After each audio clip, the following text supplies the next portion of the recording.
All right, on Monday night, Peter, now we had suspected for a while that this is it for Ben Roethlisberger. There have been rumors, there have been reports. There was a feel last March when he agreed to terms on a reduced contract that this is going to be it for Ben Roethlisberger in Pittsburgh. But yesterday, for the first time, Roethlisberger acknowledged that Monday night's home game against the Browns, likely his final one as a member of the Steelers.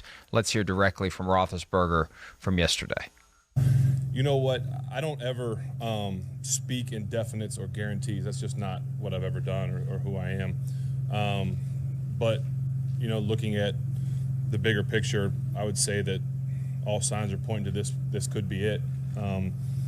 Regular season, that is. I know we still have a chance to potentially get a playoff game there if things fall our way and we take care of business and things have to happen. But in the grand scheme of things, in terms of regular seasons, signs are pointing that way. This could be it. Hey, and I think, look, Peter, we've seen some games this year by the Steelers at home. On the road, it doesn't play as well, even though you see plenty of terrible towels flying in the various stadiums where the Steelers play away from Pittsburgh. There's something about those games in Pittsburgh. The game against the Ravens, where, the Ravens are going to beat. Nope, Steelers find a way to win. The game against the Titans, Titans go, nope. The terrible towels and the vibe, and they play Renegade, and, it's a three-phase effort, and everything just kind of falls their way, and they find a way to make it happen. I won't be surprised if that happens on Monday night. That's bad news for the Browns.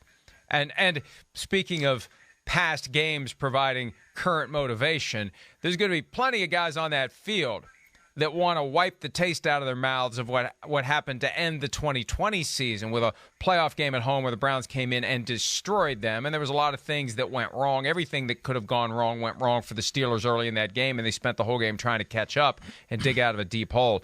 I'm telling you, Ben saying what he said, the circumstances, everything, you throw it all together, it makes for a very memorable Monday night game, and I think it gives the Steelers a real chance to beat the Browns. Look, as weird as this sounds, Mike, this is the scenario by which Pittsburgh could make the playoffs and be either the 3 or 4 seed. Here it is. They've got to beat Cleveland and Baltimore.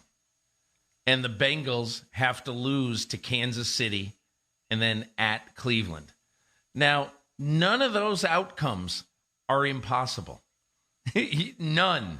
And do I think it's going to happen? Absolutely not. But if those two things happen, the Pittsburgh Steelers win the AFC North and they go into the playoffs and play a home game probably on January 15th. I think that would be utterly, absolutely stunning to the world. But you know what it would do? That would give, even though I do think that there's a lot of people in the NFL who love the thought of seeing Joe Burrow be the next big TV attraction. I also think that the Howard Katz division of the league office says, oh, Steelers in the playoffs, in Ben Roethlisberger's maybe his last game, there's some ratings for you right there. So, look, I think either way, the league's a winner if either one of those teams wins and makes it. Peter, I remember when the Steelers tied the Lions, that game that was played the day after Ben Roethlisberger was diagnosed with COVID.